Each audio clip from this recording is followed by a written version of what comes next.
we see Bitcoin as a very unique asset relative to virtually anything else on Earth. And it's unique in the sense that, you know, Bitcoin is basically just computational power and energy. You know, unlike, say, gold, there's no mercury or cyanide that's used to create Bitcoin. It's just energy and code. And so, you know, what's unique about that is if, you know, we can actually start to go through a verification process, and then we can take the data coming out of that and start to visualize it and make it very transparent, you know, for all stakeholders, for society to see.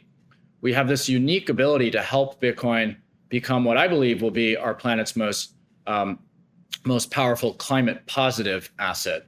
And that is, in fact, our mission at Sustainable Bitcoin Protocol, is to make Bitcoin our planet's most powerful climate positive asset.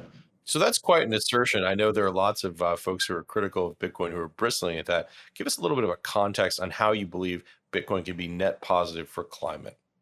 Yeah, absolutely. So there's basically three components that go into making Bitcoin a climate positive asset. You know, first and foremost, there is just the verification to ensure that miners are using renewable energy. You know, that just is getting things to sort of climate neutral. And the verification is just sort of the first step here. The second step is in regards to miners that are actually CO2e or CO2 equivalent negative. So those that are mitigating CO2 escaping into the atmosphere relative to the status quo today. Brad, can you give us an example of what that might mean? Yeah, sure. So absolutely. The miners that I was just describing that are using waste methane from a landfill, they are actually CO2 equivalent negative, meaning that by capturing this methane that otherwise would be escaping into the atmosphere from these landfills and using high efficiency generators to burn it, the methane, they're mitigating methane escaping into the atmosphere, which from a climate perspective is exponentially worse than simply carbon dioxide. So, relative to the status quo today, they're reducing CO2 equivalents entering the atmosphere. And there's quite a number of these. And I think, coming out of COP26 and various, research reports coming out as of late, actually a focus on methane mitigation is really critical right now, sort of across the globe for climate change. So that's the second way. And then, the third way is that what's interesting is that there's already 19 million Bitcoin that have been mined. And they've been mined from 2009 until today, and the amount of energy consumed from inception of mining till today, it's been on a fairly consistent upward trajectory. But in the early days, when Bitcoin was mined on a home PC, and the block reward was still 50 BTC per block, the reality is that it was only a couple kilowatt hours of energy to mine a single Bitcoin. Right. So via our protocol, our intention is to actually address all of the historical Bitcoin, and we will not look at the historical energy consumption. We will only look at the current energy consumption in order to address all of the historics. So when I say historics, I mean the Bitcoin that have already been mined. And so actually in doing that, as we look to address them, we will be addressing the energy that was used by those Bitcoin at an order of magnitude, that is many, many times the actual energy consumption of the network. So as companies actually start wanting to own a certificate that actually allows them to stand behind a claim that they have sustainably procured Bitcoin on their balance sheet, we believe that their desire to purchase is going to translate into additional revenue for renewable energy power developers, right? To sort of cite some numbers for Brad's early numbers, if we benchmark from today's level of energy consumption per Bitcoin to 2010, we're looking at about 1,000 times in difference. So we're going to actually ask people to account for a Bitcoin produced today at a certain level of total megawatt hours, and they would have to retire an equivalent number of renewable energy certificates, to that number, and that is going to be 1,000 times more than that particular Bitcoin would have been using energy-wise back in 2010. So just as Microsoft has started making claims that they want to actually become carbon neutral, not only in today's terms, but actually for the history of the entire company, like our protocol actually is, will push to have the entire energy footprint of Bitcoin be accounted for, and then more so, right? And that sort of more so is actually where the climate positive piece really comes in. Meaning that if you go over the life of Bitcoin, the goal is to get it to be net carbon neutral over the course of all of the mining that's ever taken place. Let's talk a little bit about that certification process, how you're able to verify where the consumption of electricity took place and in what the generation source or medium for that was. It sounds like a tricky concept. How do you actually verify that what you're saying is taking place actually took place?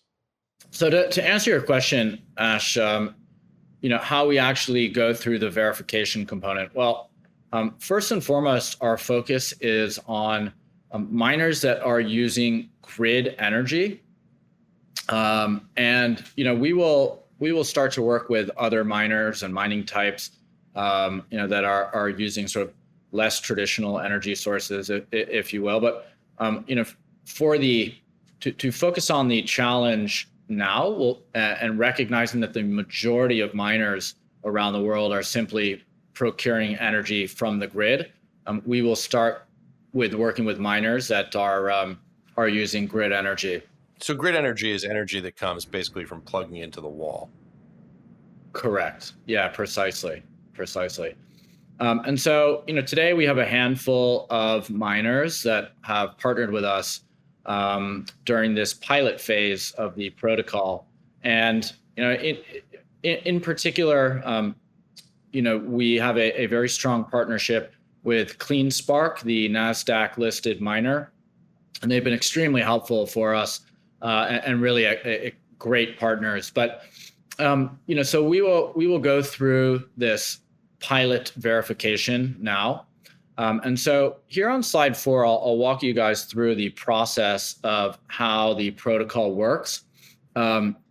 So first and foremost, a Bitcoin miner that is using renewable energy will go through a verification process. Now, Ash, you were asking specifically, what is the details of that verification process?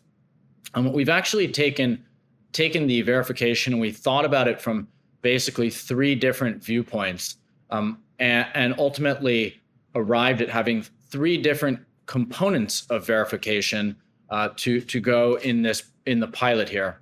So the first component is actually working with a climate tech approach, which we're working with an amazing partner who has the ability to monitor energy consumption down to the hourly level, and then monitor the REC consumption or renewable energy certificate down to the hourly level, and then output data back to us, and we can connect to their API.